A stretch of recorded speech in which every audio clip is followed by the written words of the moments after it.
प्रथम यज्ञ भूखंड धरा पे आज का आगाज है। प्रथम यज्ञ भूखंड धरा पे आज का आगाज है पावन संगम की धरती ये प्रयागराज है, ये प्रयागराज है।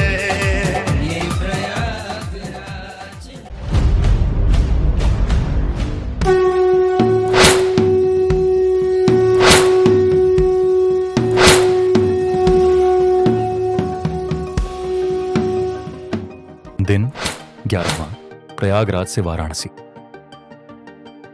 योजना के अनुसार हम सभी सुबह 4:30 बजे नीचे आ गए और प्रयागराज महाकुंभ जाने के लिए एक रिक्शा बुक कर लिया।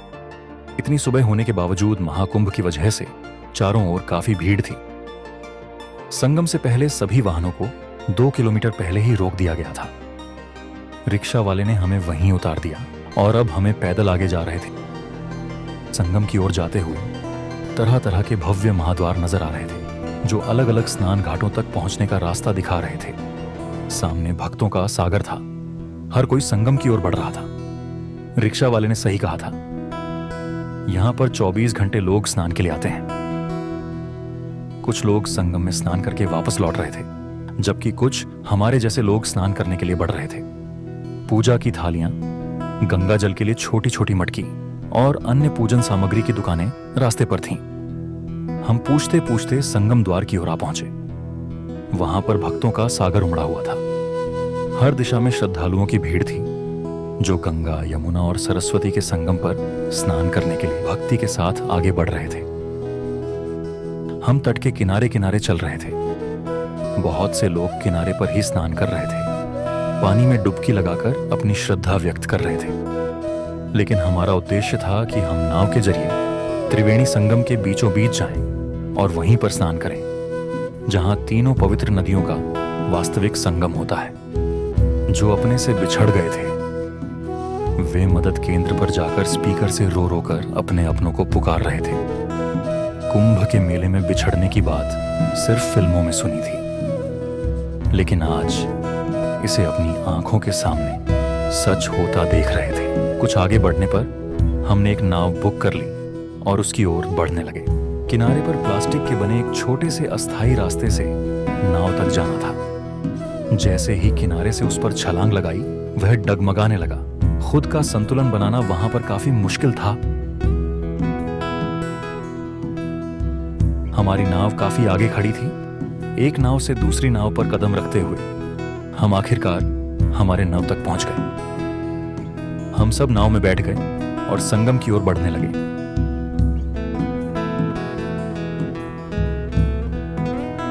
संगम तट पर साइबेरियन पक्षियों का अद्भुत नजारा था।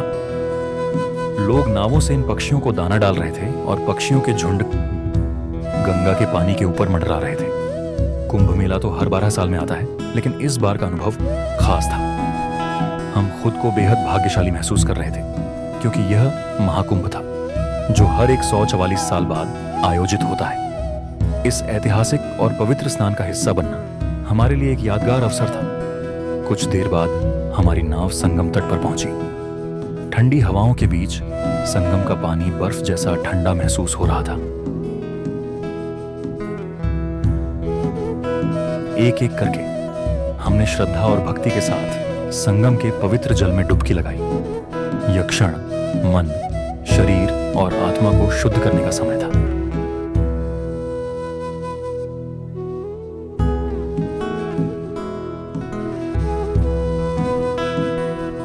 स्नान के बाद हमने संगम को प्रणाम किया, अपने हाथ जोड़कर भगवान से आशीर्वाद मांगा और फिर से नाव में बैठकर वापस लौटने का सफर शुरू किया। हमने भी उन साइबेरियन पक्षियों को दाना डाला और उनकी तस्वीरें ली। पक्षियों का झुंड हमारे आसपास मंडरा रहा था और यह दृश्य वाकई अद्भुत था। हम सब बेहद खुश और आनंदित महसूस कर रहे थे। नदी के बीच से गुजरती नाव, सुबह का उगता सूरज और संगम का पवित्र वातावरण, यह सब कुछ ऐसा था जैसे किसी चित्रकार की कलाकृति के बीच में आ गए हों।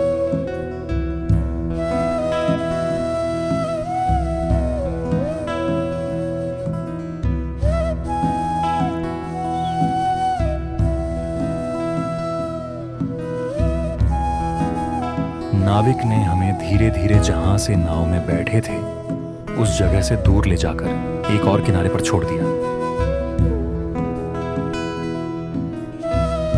किनारे पर पहुंचने के बाद हमने थोड़ी देर रुककर नाश्ता किया। इस दौरान हमने पुणे से आए अपने दोस्तों के साथ यादगार तस्वीरें खिंचवाईं। थोड़ी बातचीत और हंसी मजाक के बाद हमने उन्हें अलविदा कहा और वापस अपने रूम की ओर निकल पड़े। लगभग 2-3 किलोमीटर पैदल सफर करने के बाद हमें एक ऑटो रिक्शा मिल गई। ऑटो में बैठकर कुछ ही समय में हम अपने रूम पर पहुंच गए। लगभग 10:30 पर वाराणसी की ओर हमारा साइकिल सफर की शुरुआत की। भीड़-भाड़ वाले रास्तों से धीरे धीरे साइकिल चलाते हुए मन में एक अद्भुत सुकून था। प्रयागराज की पवित्र भूमि, महाकुंभ का अनुभव और संगम का स्नान, यह सब पीछे छोड़ते हुए हम आज इस प्रयागराज शहर को अलविदा कह रहे थे। कुछ देर बाद हम गंगा नदी के शास्त्री ब्रिज से गुजर रहे थे। ब्रिज से दोनों ओर फैले कुंभ मेले का अद्भुत नजारा दिख रहा था। सैकड़ों तंबू और अनगिनत भक्तों की भीड़ ने हमें रोकने पर मजबूर कर दिया। हम उसे पूरे दृश्य को अपने वीडियो में कैद कर रहे थे।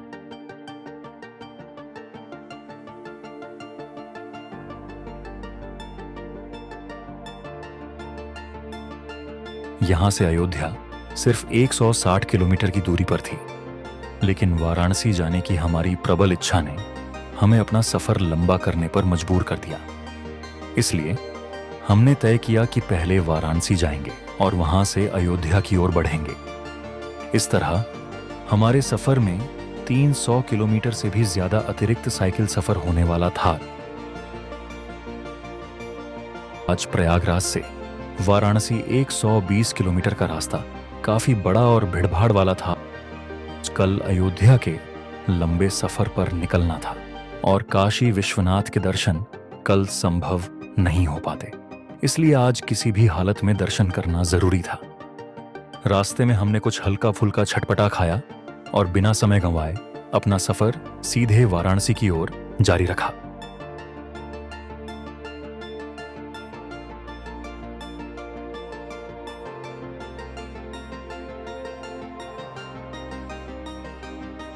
लगभग शाम के 6 बज रहे थे और हमने मुख्य रास्ते को छोड़ते हुए अपनी साइकिल वाराणसी की ओर मोड़ ली।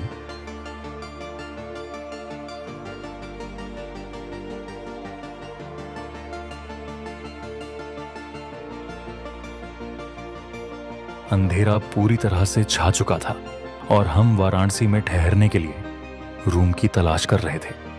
गलियों में घूमते पूछते और कई जगहों पर पूछताछ करने के बाद आखिरकार हमें एलजी गेस्ट हाउस में ठहरने की व्यवस्था मिल गई। वहां तुरंत फ्रेश हो गए और मंदिर की ओर रिक्शा करके जा रहे थे। महाकुंभ के कारण वाराणसी में मंदिर के बाहर भारी भीड़ और लंबी कतारें थीं।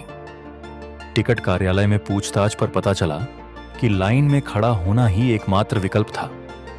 लाइन में रखकर दर्शन हो पाना संभव नहीं था, इसलिए हम दोनों मायूस होकर डिजिटल स्क्रीन पर दिखने वाले काशी विश्वनाथ के दर्शन करके निकल ही रहे थे। हमें लगा कि हमारा सफर व्यर्थ हो गया। इसी बीच हमारी मुलाकात पंडित जी पांडे से हुई, जैसे कि खुद भगवान ने ही दर्शन हेतु उन्हें भेजा हो। हम पुणे से साइकिल पर आए हैं यहां तक। यह सुनकर वे खुश हुए और बोले, मेरे साथ चलो।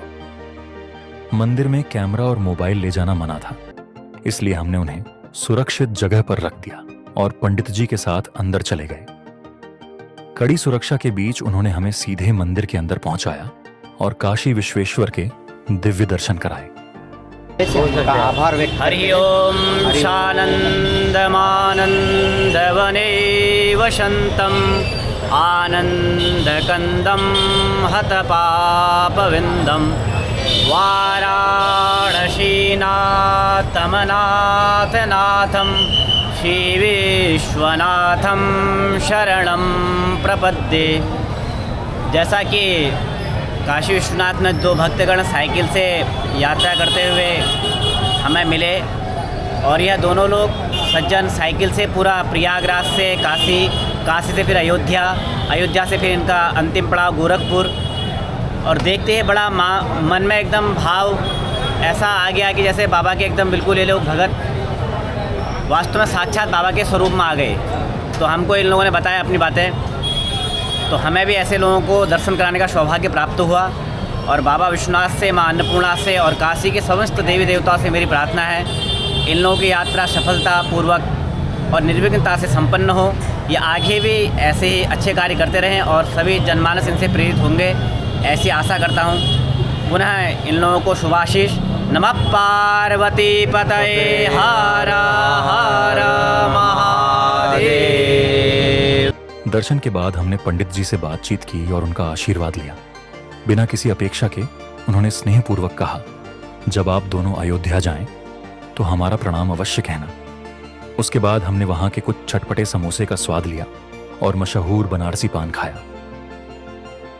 इसी के साथ हमारा 11वां दिन महाकुंभ स्नान और काशी विशेषण के दर्शन करते हुए 120 किलोमीटर का साइकिल सफर तय करके समाप्त हुआ। अगर आपको हमारा ये सफर पसंद आया हो तो चैनल को लाइक करें, सब्सक्राइब करें और आने वाले रोमांचक वीडियो के लिए जुड़े रहें। धन्यवाद।